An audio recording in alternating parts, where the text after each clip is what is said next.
Hello बच्चों, जय श्री कृष्णा, राधे राधे। कैसे हो आप सब? उम्मीद करता हूँ सब अच्छे ही होंगे। तो बच्चों, आपके सामने फिर से उपस्थित हूँ हमारी पाठशाला को लेकर के। और आज का वीडियो होने वाला है मजेदार, क्योंकि आज मैं आपके सामने लेकर के आया हूँ क्लास 10th का कोऑर्डिनेट ज्योमेट्री, जो कि बच्चों बहुत ही इंपॉर्टेंट होता है बोर्ड एग्जाम्स को लेकर के। क्योंकि यहाँ से बच्चों कोऑर्डिनेट ज्योमेट्री से 6 मार्क्स का क्वेश्चन पूछा जाता है, जो कि बहुत बहुत बहुत इंपॉर्टेंट होता है। तो बच्चों ध्यान से वीडियो के एंड तक बने रहिएगा, क्योंकि ये वीडियो होने वाला है बहुत ही मजेदार। और इस वीडियो में मैं कोऑर्डिनेट ज्योमेट्री के सारे कंसेप्ट को क्लियर करने वाला हूं। तो चलिए बच्चों, चलते हैं आगे और देखते हैं कोऑर्डिनेट ज्योमेट्री। बच्चों, कोऑर्डिनेट ज्योमेट्री क्या होता है? कि बच्चों कोऑर्डिनेट ज्योमेट्री का वो ब्रांच होता है जिसमें हम लोग किसी भी पॉइंट के पोजीशन को लोकेट करते हैं एक प्लेन में। अब इस पॉइंट को लोकेट करने के लिए, पोजीशन फाइंड आउट करने के लिए हम लोग को उसके लिए क्या करना पड़ता है? उसके लिए दो एक्सिस की जरूरत होती है, जिसको एक्स एक्सिस और वाई एक्सिस के नाम से जाना जाता है। ये वर्टिकल लाइन को बच्चों हम लोग वाई एक्सिस के नाम से जानते हैं, और इसको ऑर्डिनेट भी बोला जाता है। और ये हॉरिजॉन्टल लाइन, जिसको हम लोग एक्स एक्सिस बोलते हैं और एब्सिसा भी बोलते हैं। चलिए आगे बढ़ते हैं और देखते हैं इससे रिलेटेड किस टाइप के क्वेश्चंस पूछे जाते हैं। तो बच्चों, क्लास 10th में आपको क्या क्या पढ़ना है कोऑर्डिनेट ज्योमेट्री में? क्लास 10th में हम लोगों को पढ़ना है डिस्टेंस फार्मूला,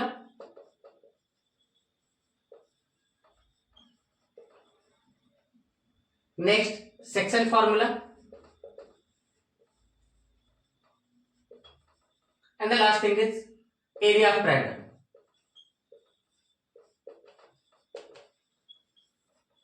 ये तीन चीजें हम लोगों को क्लास 10th में कोऑर्डिनेट ज्योमेट्री से पढ़ना है, और यहां से क्वेश्चंस आते हैं। ये तीनों चीजों से क्वेश्चंस आते हैं। तो चलिए हम लोग पढ़ते हैं आगे की तरफ। सीबीएसई में एरिया ऑफ ट्रायंगल डिलीटेड है, तो हम लोग उसको भी देख लेंगे। चलिए बढ़ते हैं हम लोग डिस्टेंस फार्मूला की तरफ। डिस्टेंस फार्मूला क्या होता है? डिस्टेंस फार्मूला बच्चों, जब भी किसी प्लेट पे दो पॉइंट के बीच का डिस्टेंस फाइंड आउट करना होता है, तो उसके बीच उस डिस्टेंस को फाइंड करने के लिए, दो पॉइंट के डिस्टेंस को फाइंड करने के लिए हम लोग डिस्टेंस फार्मूला का यूज करते हैं। जैसे suppose we have two points A and B, whose coordinates are x1 y1 and x2 y2। बच्चों ध्यान रखिएगा, जब भी आप किसी पॉइंट को के कोऑर्डिनेट के बारे में बात कर रहे हो, तो आप सबसे पहले x का वैल्यू लिखोगे, फिर y का वैल्यू लिखोगे। यानी कि अगर आपका पॉइंट P किसी एक्सिस पे लोकेट कर रहे हो, आप कोई पॉइंट को, आप किसी भी पॉइंट को किसी मतलब प्लेन पे लोकेट कर रहे हो, तो सबसे पहले जो कोऑर्डिनेट दिया रहेगा आप समझ जाओगे कि ये आपका x है और ये y है। सबसे पहले हम लोग x को लिखते हैं, फिर y को लिखते हैं। हमारा लेफ्ट साइड x होता है, फिर राइट साइड y होता है। ये होता है किसी भी पॉइंट का कोऑर्डिनेट। तो मान लेते हैं कि दो पॉइंट है हमारे पास a एंड b। a का कोऑर्डिनेट है x1 y1 और b का कोऑर्डिनेट है x2 y2।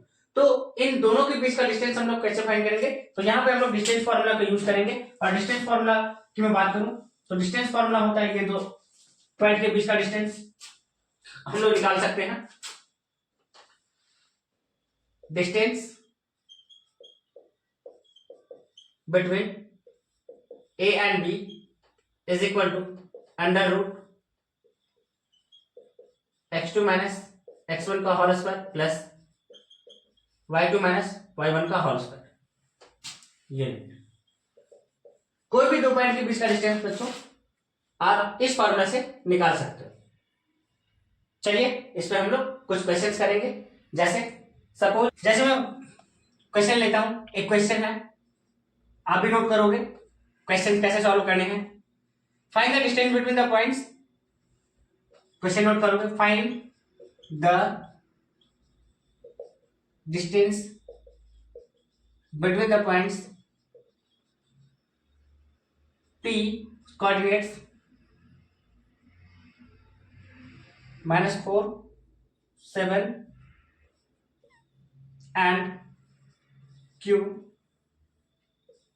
2 -5। तो आप P और Q के बीच का डिस्टेंस कैसे फाइंड करोगे? तो मैंने क्या बोला बच्चों कि आप पॉइंट को क्या करना है, x1 y1 और दूसरे पॉइंट का कोऑर्डिनेट को x2 y2 कंसीडर कर लेना है। तो मेरा पॉइंट P है, तो इसका कोऑर्डिनेट मैंने इसको कंसीडर कर लिया x1 और ये y1, और इसके कोऑर्डिनेट को x2 और ये y2। तो यहाँ पे हम लोग डिस्टेंस सॉल्यूशन के टाइम हम लोग ध्यान रखेंगे x1 y1 क्या है,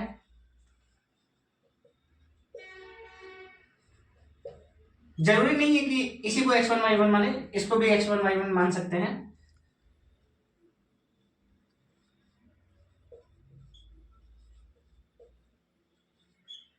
अब यूजिंग डिस्टेंस फॉर्मूला,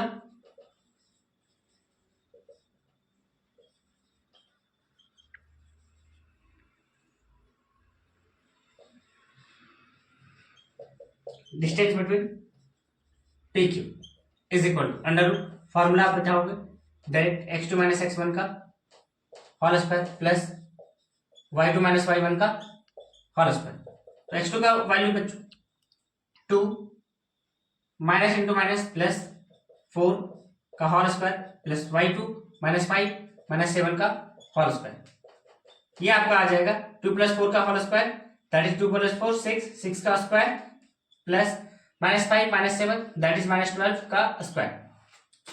तो 6 का स्क्वायर आप जानते हो बच्चों कितना होता है 36 एंड 12 का स्क्वायर 144 दैट इज ये आपका आगे निकल करके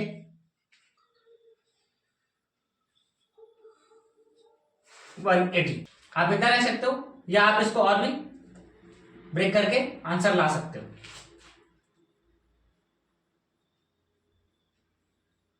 तो इसको ब्रेक करने पे क्या हो जाएगा बच्चों, आप ब्रेक कर सकते हो।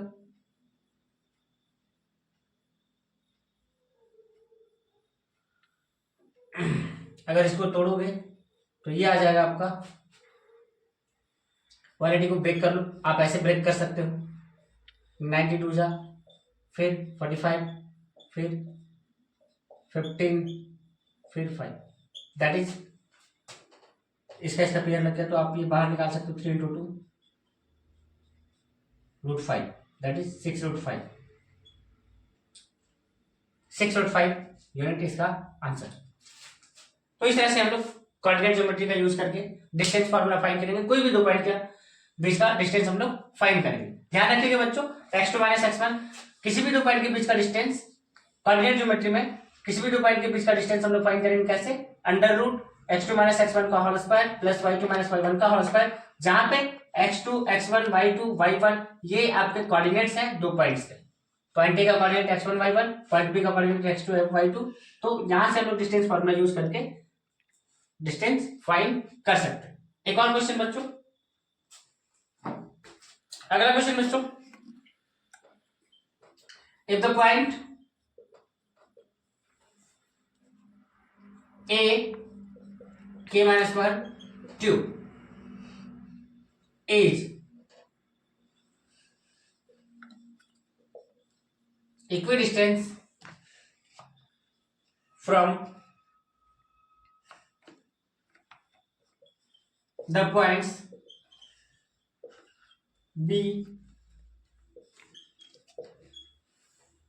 3k and C K5 find के। तो हम लोग इसको सॉल्व कैसे करें, देखो बच्चों कोई भी क्वेश्चंस का आंसर करने से पहले उस क्वेश्चंस को ध्यान से पढ़ना जरूरी होता है। क्वेश्चन क्या है, अगर पॉइंट ए जिसका कोऑर्डिनेट k-1 और 2 है वो पॉइंट बी और सी से इक्वल डिस्टेंस पे, इक्वल डिस्टेंस मतलब बराबर दूरी पे, बी जितना दूरी बी से है उतना ही दूरी सी का भी ए से है, ठीक है। तो k का वैल्यू फाइंड करना है। जैसे सपोज दो पॉइंट है हमारे पास b जिसका कोऑर्डिनेट है 3k एंड c जिसका कोऑर्डिनेट है k5। c इन दोनों से इक्वल डिस्टेंस पे है a, पॉइंट a जिसका कोऑर्डिनेट है k-1 2। तो अगर इक्वल डिस्टेंस की बात करें तो मतलब जितना a से b के बीच का डिस्टेंस है उतना ही a से c के बीच का डिस्टेंस है, that is we can use the distance formula to find the value of k। क्योंकि ये इक्वल डिस्टेंस पे है तो क्या हो जाएगा बच्चों, ए बी इक्वल टू ए सी। तो हम लोग पहले ए बी निकाल लेंगे फिर ए सी निकाल लेंगे और दोनों को इक्वल कर देंगे। तो हियर ए के माइनस 1 2 बी 3 के यूजिंग डिस्टेंस फॉर्मूला।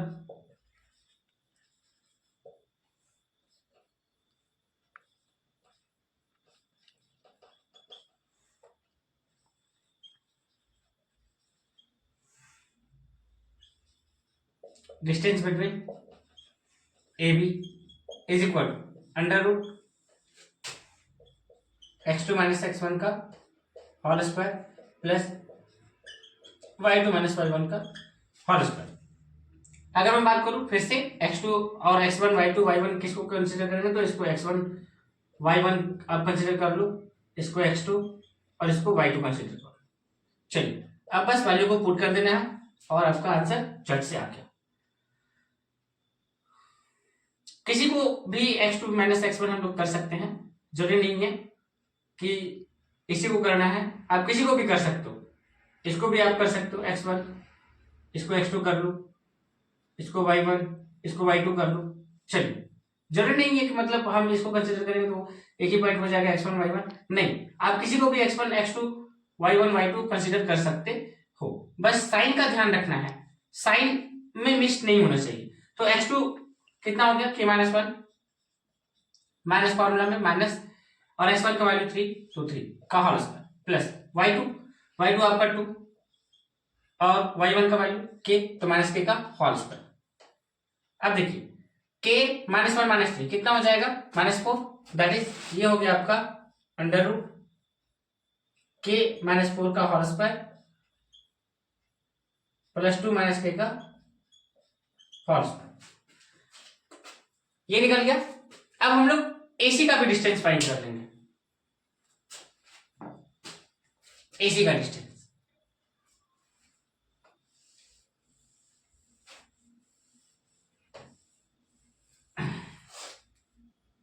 मैं क्वेश्चन इरेज कर रहा हूं,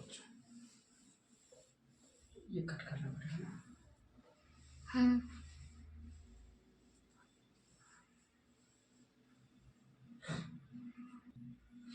and distance between AC is equal same चीज करेंगे बच्चों, x2 माइनस x1 का whole square plus y2 minus y1 का होल स्क्वायर। तो ये हो जाएगा बच्चों x2 दैट इज इसके लिए ये हो जाएगा x2 k minus 1 minus k का होल स्क्वायर प्लस 2 माइनस 5 का होल स्क्वायर। k से k चला गया बच्चों, प्लस माइनस कैंसिल, माइनस 1 का होल स्क्वायर प्लस माइनस 3 का whole square that is 1 plus 9 is equal to under root 10। Since A is equidistant from B and C, therefore AB is equal to AC. So we can write, हम लोग लिख सकते हैं यहाँ पे सही under root k minus 4 का whole square k minus 1 minus 3 और प्लस 2 माइनस k का whole square is equal to under root 10। Root से रूट कैंसल, आप स्क्वायर करके रूट कैंसिल कर सकते हो। चलिए अब ये बच गया हमारे पास k माइनस 4 का whole square plus 2 minus k का whole square is equal to 10। आप यहां से a माइनस b का होल स्क्वायर का फॉर्मूला लगा सकते हो। तो a माइनस b का होल स्क्वायर का फॉर्मूला क्या हो जाएगा, k का square minus 8k plus 16 plus 4 minus 4k plus k square is equal to 10। k square 2k square minus 8k minus 4k minus 12k 16 plus 4 20 is equal to 10। So अगर यहां से 2 हम लोग कॉमन ले लें तो बच जाएगा हमारे पास 2k square minus 6k plus 10 is equal to 10, that is 2 से 10 कैंसल, ये हो गया 5 और फिर हम लोग आगे सॉल्व करेंगे। ये k² minus 6k plus 10 is equal to 5। k² 5 को इधर लेके आ जाएंगे, plus 10 minus 5 is equal to 0, that is k² minus 6k plus 5 is equal to 0। अब यहाँ से ये क्वाड्रेटिक इक्वेशन में कन्वर्ट हो गया, तो क्वाड्रेटिक इक्वेशन हम लोग यूज कर लेंगे, फैक्टराइज मेथड से इसको फैक्टराइज कर देंगे। ठीक है, तो फैक्टराइजेशन यूज करेंगे हम लोग। -5k माइनस के प्लस 5 इज इक्वल टू 0।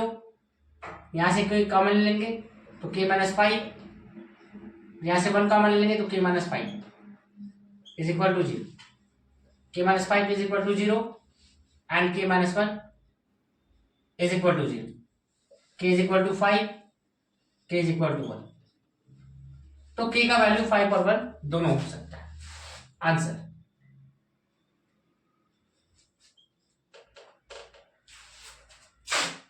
आप इसका स्क्रीनशॉट ले सकते हो। चलिए बच्चों आगे बढ़ते हैं। यहां से क्वेश्चन आपका डिस्टेंस फार्मूला पे देखा हमने क्वेश्चन कि कैसे किस टाइप से क्वेश्चन आपका डिस्टेंस फार्मूला पे दे सकता है। इस टाइप से आपका क्वेश्चन डिस्टेंस फार्मूला पे दे सकता है, और भी तरह तरह के क्वेश्चन पूछ सकते हैं। चलिए अब यहां से एक और क्वेश्चन आता है बच्चों, कॉलिनिटी चेक करने के लिए। मान लीजिए आपका 3 पॉइंट्स दिया हो, तो आप उसका कॉलिनिटी कैसे चेक करोगे। तो कॉलिनियर होता क्या है, उसके लिए मैं पहले बता दूं कॉलिनियर होता क्या है। कॉलिनियर हम लोग वैसे पॉइंट्स को बोलते हैं जिससे एक लाइन ड्रॉ कर सकते हैं, मतलब ऐसे 2 या 2 से अधिक पॉइंट्स जिससे एक लाइन ड्रॉ किया जा सकता है, वैसे पॉइंट्स को कॉलिनियर पॉइंट्स कहते हैं। जैसे suppose ABC are the 3 points. अगर ये तीनों पॉइंट से एक लाइन ड्रॉ किया गया, मतलब ये तीनों पॉइंट्स कॉलिनियर है। तो अगर इसका कोऑर्डिनेट दिया हो, तो हम लोग कोऑर्डिनेट चेक करने के लिए क्या कर सकते हैं। जैसे मान लेते हैं इसका कोऑर्डिनेट x1 y1 है, इसका कोऑर्डिनेट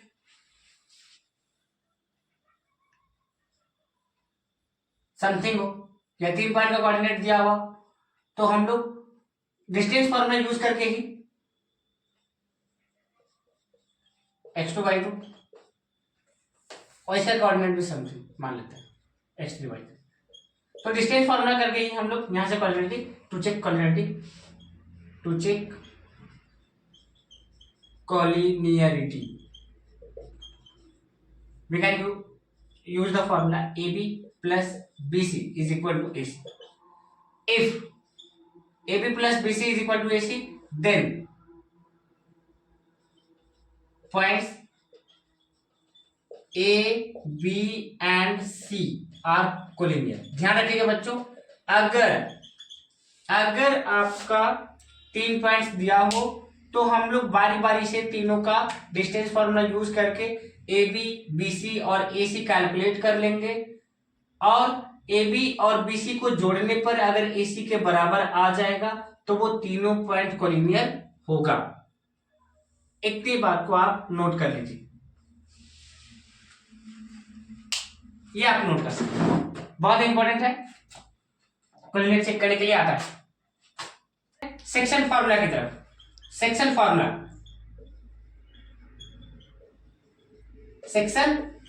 बच्चों, सेक्शन फार्मूला क्या होता है। सेक्शन फार्मूला को ध्यान से लोग समझेंगे। जैसे मान लीजिए 2 पॉइंट है, point A and point B.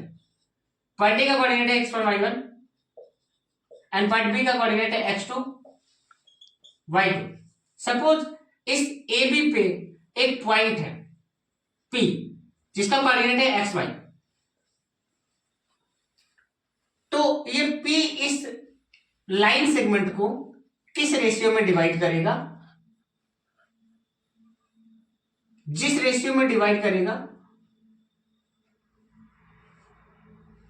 उसी को हम लोग सेक्शन फार्मूला के नाम से जानते हैं। मतलब आप ये जान लो बच्चों कि अगर किसी लाइन सेगमेंट पे कोई तीसरा पॉइंट है, जैसे ये 2 पॉइंट है, 2 पॉइंट से एक लाइन ड्रॉ कर सकते हैं, और उसी मतलब एक लाइन सेगमेंट पे, उसी लाइन सेगमेंट पे एक पॉइंट है, तो ये पॉइंट क्या करेगा, इस लाइन को 2 अलग अलग पार्ट में डिवाइड करेगा, या हो सकता है सेम पार्ट में भी डिवाइड करे। तो सेम पार्ट की डिवीजन की बात में बात करूंगा, लेकिन अभी फिलहाल ये ध्यान रखना है कि ये जो पॉइंट है इस लाइन सेगमेंट को दो अलग अलग पार्ट में डिवाइड करेगा, तो ये दो अलग अलग पार्ट में डिवाइड करेगा, उसी चीज को हम लोग सेक्शन फॉर्मूला के नाम से जानते हैं।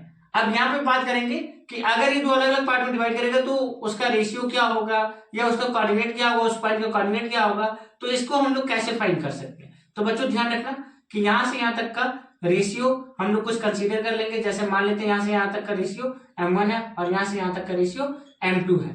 तो सेक्शन फॉर्मूला यूज करके हम लोग इस पॉइंट का कोऑर्डिनेट फाइंड कर सकते हैं, या अगर रेशियो दिया हो तो इस पॉइंट का कोऑर्डिनेट फाइंड कर सकते हैं, अगर इस पॉइंट का कोऑर्डिनेट दिया हो तो रेशियो फाइंड कर सकते हैं। हम लोग सारी चीजें कर सकते हैं। तो सेक्शन फॉर्मूला क्या होता है? सेक्शन फॉर्मूला कोऑर्डिनेट ऑफ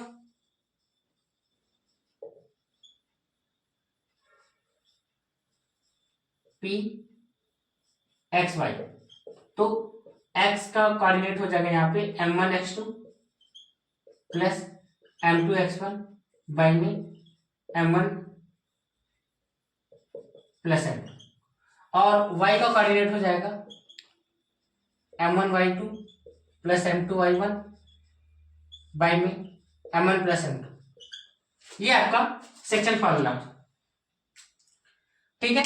अगर मान लेते हैं कि जो पॉइंट P है वो AB को सेम रेशियो में डिवाइड करेगा, मतलब इक्वल पार्ट में डिवाइड करेगा। सपोज ये मिड पॉइंट है, P is the mid point. If P is the midpoint of AB, then midpoint formula हम लोग यूज करें, तब हम लोग midpoint formula यूज करें। Then use midpoint formula, coordinate of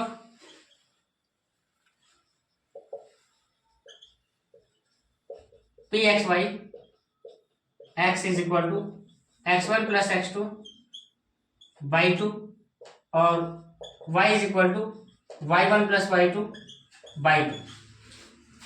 तो ये है आपका दो फॉर्मूला यहाँ से सेक्शन फॉर्मूला में।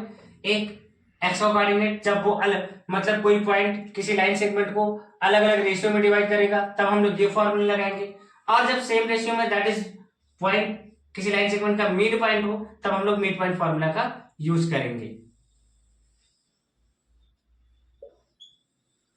अब इस फॉर्मूला पे हम लोग कुछ क्वेश्चन देखेंगे जिससे कंसेप्ट हमारा और क्लियर हो जाए, और है ना।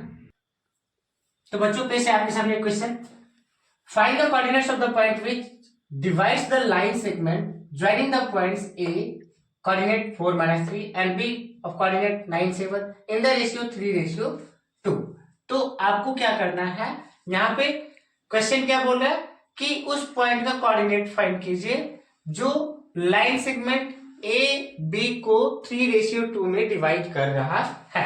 तो सपोज एक लाइन सेगमेंट है ए बी जिसका कोऑर्डिनेट लिखा हुआ है 4-3, बी का कोऑर्डिनेट 9-7, और यहां पे इस पे एक पॉइंट है, suppose let the point is P, उस coordinate X Y, divides the A B in the ratio 3:2, मीन्स यहां से यहां तक 3 और यहां से यहां तक 2।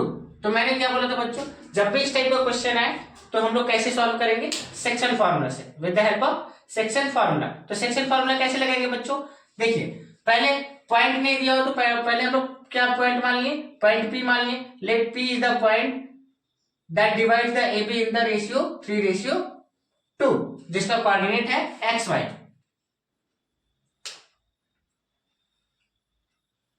तो सॉल्यूशन हम लोग करेंगे कैसे,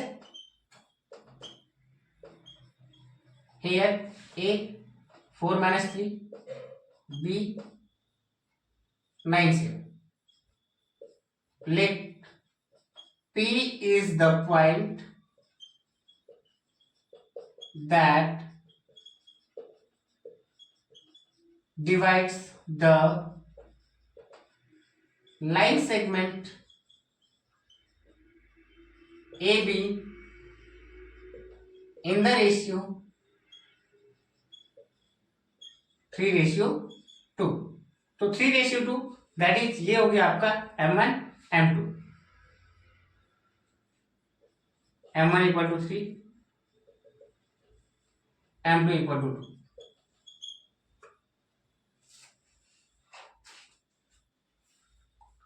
तो using section formula, section formula का यूज करके हम लोग बच्चों P का कोऑर्डिनेट फाइंड कर लेंगे। Coordinate of Pxy is x is equal to m1 x2 plus m2 x1 by में m1 plus m2 and y is equal to m1 y2 plus m2 y1 by में m1 plus m2। अब यहाँ पे हम लोग ratio और coordinate लिखेंगे। ये आपका x1 y1, ये x2 y2। तो x2 क्या है बच्चों, देख लो 9 है, और m1 ये आपका m1 हो गया और ये आपका m2 हो गया। तो 3 into 9 plus m2 2 into x1 4 by में 3 प्लस 2। y का coordinate m1 3 into y2 7 plus m2 2 into y1 minus 3 by में 3 प्लस 2। इसके बाद हम लोग आगे सॉल्व करेंगे।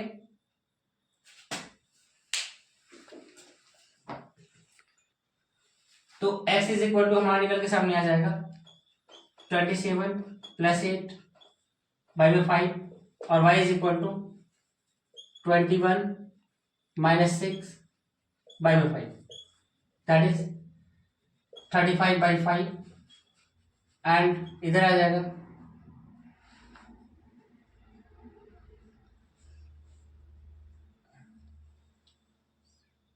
15 बाई 5। 5 से बचा 35, x का कोऑर्डिनेट 7, y का कोऑर्डिनेट 3। तो पॉइंट P का कोऑर्डिनेट हो गया 7 3। This is the answer.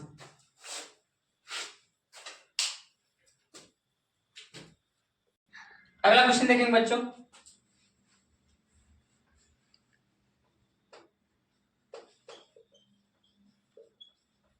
Find the coordinates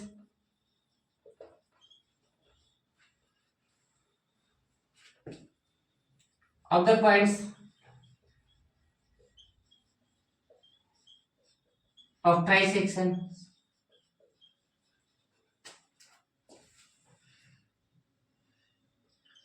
of the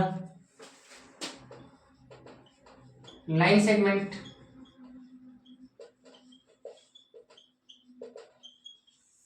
joining the points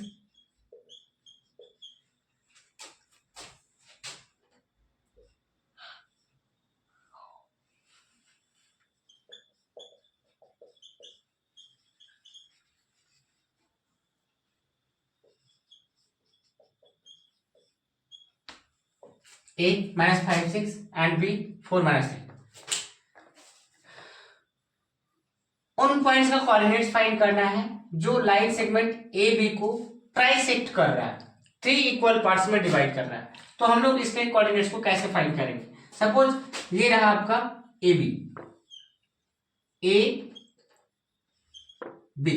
जिसका कोऑर्डिनेट है -5 6 एंड इसका कोऑर्डिनेट है 4 3। तो इसको ट्राइसेक्ट करने के लिए यहाँ पे 2 पॉइंट होना जरूरी है। मतलब सपोज अगर मान लें यहाँ पे P और Q जो पॉइंट्स हैं वो AB को ट्राइसेक्ट कर रहे हैं, 3 इक्वल पार्ट में डिवाइड कर रहे हैं। अब ये AP equal to PQ equal to BQ हो गया। तो हम लोग P और Q का कोऑर्डिनेट कैसे फाइंड करेंगे। तो सेम बच्चों हम लोग क्या करने वाले हैं, सेक्शन फॉर्मूला लगाने वाले हैं। सबसे पहले हम लोग P का कोऑर्डिनेट फाइंड कर लेंगे। तो P का कोऑर्डिनेट मान लेते हैं XY,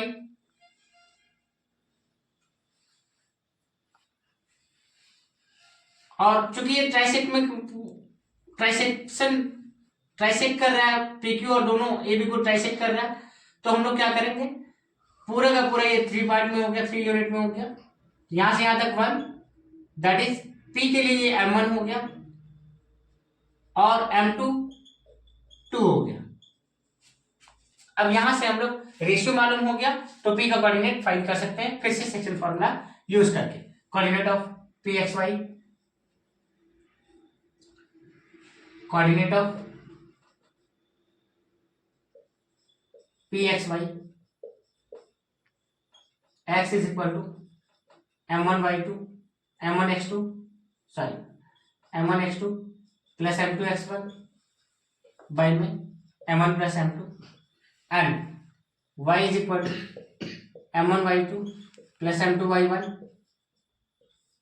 बाई में M1 प्लस M2। तो M1 कितना हो जाएगा 1 into x2 4 plus M2 2 into x1 minus 5 by में 1 plus 2।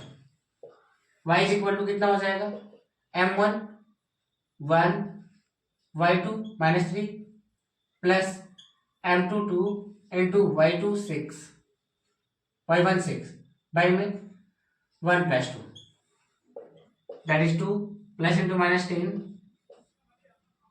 2 1 3 and y is equal to minus 3 plus 12 by में 3। 10 में से 2 गया 8 minus 8 by 3 and y is equal to 12 में से 3 गया 9 बाई 3 यानी 3 y is equal to 3 and x is equal to minus 8 by 3। तो ये आपका P का कोऑर्डिनेट। Q का कोऑर्डिनेट कैसे फाइंड करेंगे? तो Q जो हो गया ये PB का मिड पॉइंट हो गया और PB का मिड पॉइंट हो गया, यहाँ पे हमको इसका कोऑर्डिनेट मालूम हो गया माइनस 8 बाई 3 एंड 3। तो हम लोग यहाँ पे मिड पॉइंट फॉर्मूला लगा सकते हैं x1 plus x2 by 2 and y1 plus y2 by 2। Q का मिड पॉइंट फॉर्मूला हम लोग यहाँ पे यूज कर सकते हैं। ये मिड पॉइंट हो गया PB के लिए बिकॉज 3 इक्वल पार्ट्स में डिवाइड कर रहा था ना PQ, तो Q जो होगा BP का मिड पॉइंट हो जाएगा और P जो होगा AQ का मिड पॉइंट हो जाएगा। तो यहाँ पे हम लोग Q के लिए Q का कोऑर्डिनेट फाइंड करने के लिए हम लोग क्या करेंगे मिड पॉइंट का फॉर्मूला लगा लेंगे। ठीक है, दैट इज QXY का कोऑर्डिनेट हो जाएगा आपका x1 plus x2 by 2 and y का coordinate y1 plus y2 by 2। तो QXY के लिए x1 हो जाएगा आपका माइनस 8 बाई 3 जो भी कर लो प्लस x2 हो जाएगा 4 बाई में 2 और ये हो जाएगा 3 प्लस माइनस 3 बाई में 2 तो 0 by 2 minus 8 plus 12 by 3 into 2 और 0 बाई 2 दैट इज 0। 12 में से कट जाएगा 4 3 2 6। तो ये आपका ट्राइसेक्ट वाला क्वेश्चन था। इस टाइप के क्वेश्चन आते हैं बच्चों, प्रीवियस ईयर का क्वेश्चन है ये, ध्यान रखिएगा इसको। चलिए बच्चों आगे बढ़ते हैं और देखते हैं एरिया ऑफ ट्रायंगल। हम लोग कैसे कोऑर्डिनेट ज्योमेट्री का यूज करके ट्रायंगल का एरिया फाइंड कर सकते हैं। एरिया ऑफ ट्रायंगल बच्चों हम लोग तो फॉर्मूला पढ़े 1/2 into base into height, polynomial formula का फॉर्मूला पढ़े, बट कोऑर्डिनेट ज्योमेट्री में हम लोग ट्रायंगल का एरिया कैसे फाइंड करेंगे जब ट्रायंगल का तीनों वर्टिसेस केवल दिया हो। तो उसके लिए बच्चों हम लोग फॉर्मूला यूज करेंगे 1/2 x1 y2 minus y3 plus x2 y3 minus y1 plus x3 y1 minus y2। बच्चों फॉर्मूला बहुत ही जरूरी है, सारा फॉर्मूला आपको याद रखना पड़ेगा तभी आपसे क्वेश्चन सॉल्व होंगे। अगर किसी ट्रायंगल के 3 वर्टिसेस दिया हुआ, जैसे मान लेते हैं ये हमारा ट्रायंगल है एक ABC, A का कोऑर्डिनेट है x1 y1, B का कोऑर्डिनेट है x2 y2 एंड C का कोऑर्डिनेट है x3 y3। तो इस ट्रायंगल का एरिया कैसे फाइंड करेंगे? तो इस ट्रायंगल का एरिया फाइंड करने के लिए हम लोग जो फॉर्मूला यूज करेंगे, area of triangle is equal to 1/2 bracket x1 into y2 minus y3 bracket close plus x2 into y3 minus y1 bracket close plus x3 into y1 minus y2 bracket close. ठीक है बच्चों, ये formula के जरिए हम लोग triangle का area find कर सकते हैं coordinate geometry, with the help of coordinate geometry. अगर ट्रायंगल के तीनों वर्टेक्स दिया हो, वर्टिसेस दिया हो, तो इस फॉर्मूला के जरिए हम लोग ट्रायंगल का एरिया फाइंड करेंगे। चलिए बच्चों इस पे भी क्वेश्चन देख लेते हैं और उसके बाद हम लोग कुछ अदर प्रॉपर्टी जानेंगे कि कैसे हम लोग क्वाड्रिलेटरल वगैरह को फाइंड डिटरमाइन कर सकते हैं। अगर क्वाड्रिलेटरल का डिटरमाइन दिया तो कैसे हम लोग क्वाड्रिलेटरल के टाइप्स को बताएंगे, बता सकते हैं कोऑर्डिनेट ज्योमेट्री का यूज करके, तो उस पर भी डिस्कस करेंगे। पहले इस पे एक क्वेश्चन देख लेते हैं। Find the area of triangle ABC which vertices are, question find the area of a triangle which vertices are a -5 7, b -4 -5 and c 4 5। तो ये तीनों पॉइंट का वर्टिसेस दिया हुआ है, तीनों वर्टेक्स का वर्टिसेस दिया हुआ है, कोऑर्डिनेट दिया हुआ है। कोऑर्डिनेट दिया हुआ है तो इसका यूज करके एरिया ऑफ ट्रायंगल का यूज करके हम लोग एरिया ऑफ ट्रायंगल फाइंड कर सकते हैं कोऑर्डिनेट ज्योमेट्री। तो यूज कर लेते हैं हम लोग। ये हो गया x1 y1, ये x2 y2 और ये x3 y3। चलिए हम लोग सॉल्व करते हैं इसको। एरिया ऑफ ट्रायंगल एबीसी, यहां हम लोग शॉर्ट में लिख सकते हैं area of triangle ABC as is equal to 1/2 bracket में x1 y2 - y3 plus x2 y3 - y1 plus x1 plus x3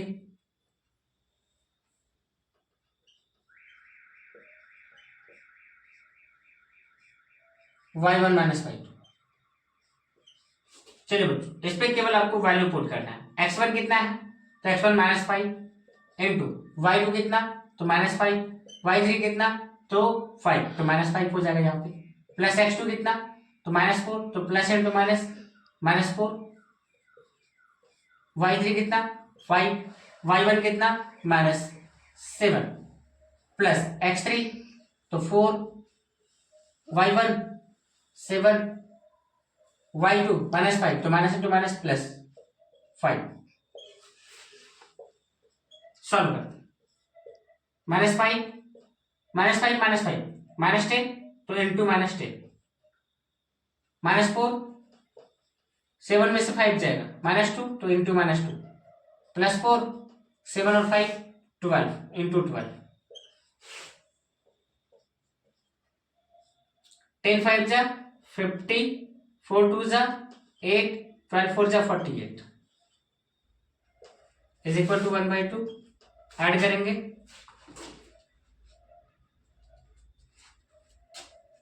(106) divide कर देंगे 53, तो ये आपका 53 स्क्वायर यूनिट ट्रायंगल का एरिया। तो इस टाइप से हम लोग ट्रायंगल का एरिया फाइंड कर सकते हैं कोऑर्डिनेट ज्योमेट्री का यूज करके। तो बच्चों ये था कोऑर्डिनेट ज्योमेट्री का कंप्लीट कॉन्सेप्ट। फार्मूला मेन है बच्चों, फार्मूला कोऑर्डिनेट ज्योमेट्री पे, कोऑर्डिनेट ज्योमेट्री पे हम लोग सिर्फ फार्मूला पे फोकस करना होता है। फार्मूला आप ध्यान में कॉन्सेप्ट क्लियर रखो कि ये फार्मूला क्या है, कैसे हम लोग इस फार्मूला का यूज करके ट्रायंगल का एरिया फाइंड कर सकते हैं, सेक्शन फार्मूला का यूज करके हम लोग कैसे रेशियो फाइंड कर सकते हैं, या पॉइंट्स जो लाइंस को अलग अलग रेशियो में डिवाइड करें उसका कोऑर्डिनेट कैसे फाइंड करेंगे। बस आपका मेन कॉन्सेप्ट क्लियर होना चाहिए। और बच्चों मैंने बात की थी कि क्वाड्रिलेटरल को कैसे डिटरमाइन कर सकते हैं, क्या होता है properties of quadrilateral. Coordinate geometry में हम लोग अगर क्वाड्रिलेटरल का वर्टिसेस दिया हुआ रहेगा तो हम लोग कोई भी क्वाड्रिलेटरल कौन सा ये क्वाड्रिलेटरल होगा, पैरेललोग्राम होगा या रेक्टेंगल होगा, इसके बारे में कैसे पता लगाएं। तो मैं बच्चों उसके लिए आपको क्या करना है, ट्रायंगल क्वाड्रिलेटरल का प्रॉपर्टी याद रखना है, और ट्रायंगल से भी रिलेटेड क्वेश्चन रहता है तो ट्रायंगल क्वाड्रिलेटरल दोनों का प्रॉपर्टी याद रखना है। तो प्रॉपर्टी ऑफ ट्रायंगल की बात करें, प्रॉपर्टी ऑफ ट्रायंगल पहला, if all sides are equal, if all sides are equal, triangle B an equilateral triangle. If two sides are equal,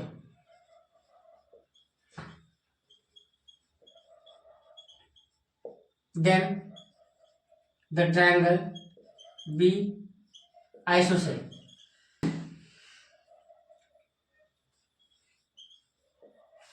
Property of quadrilateral.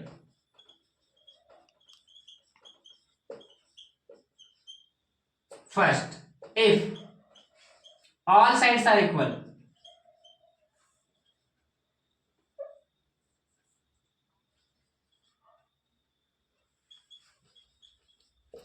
then it is a rhombus.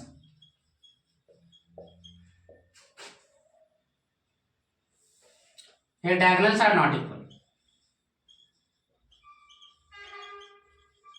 Diagonals are not equal. दूसरा, if all sides are equal and diagonals also equal, then it is a square. Next, if opposite sides are equal,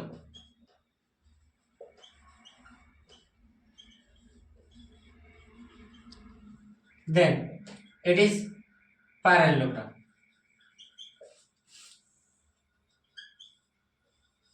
If opposite sides and diagonals are equal,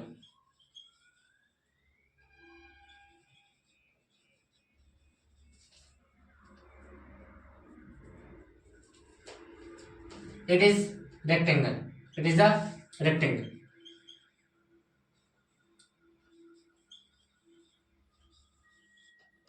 ये बच्चों quadrilateral की property. ध्यान रखिएगा बच्चों, quadrilateral के बारे में हम लोग कैसे पता लगाएंगे कि अगर क्वाड्रिलेटरल का 4 वर्टिसेस दिया हुआ, 4 कोऑर्डिनेट दिया हुआ, 4 वर्टिसेस का कोऑर्डिनेट दिया हुआ, तो हम लोग कैसे पता लगाएंगे वो कौन सा किस टाइप का क्वाड्रिलेटरल होगा। तो हम लोग डिस्टेंस फार्मूला यूज करके चारों साइड का लेंथ का डिस्टेंस फाइंड करेंगे। अगर चारों साइड इक्वल आया तो वो रोम्बस हो जाएगा। चारों साइड के इक्वल के साथ साथ अगर डायगोनल्स का भी लेंथ इक्वल आया तो वो स्क्वायर हो जाएगा। अगर केवल अपोजिट साइड्स का लेंथ इक्वल आया तो वो पैरेललोग्राम, और अपोजिट साइड्स के का लेंथ इक्वल होने के साथ साथ डायगोनल्स भी इक्वल आ गया तो वो रेक्टेंगल होगा। ठीक है बच्चों, तो ये था कोऑर्डिनेट ज्योमेट्री। उम्मीद करता हूं ये वीडियो आपको जरूर पसंद आया होगा। तो वीडियो को लाइक और सब्सक्राइब जरूर करें, क्योंकि इसी तरह का वीडियो मैं आपके लिए लाता रहूंगा हर बार और एक नए अंदाज में। नेक्स्ट वीडियो हमारा होगा फिजिक्स में magnetic effect of electric current. तो उस चैप्टर को पढ़ने के लिए आप वीडियो को सब्सक्राइब करना ना भूलें और बेल आइकन दबाना ना भूलें। Thank you.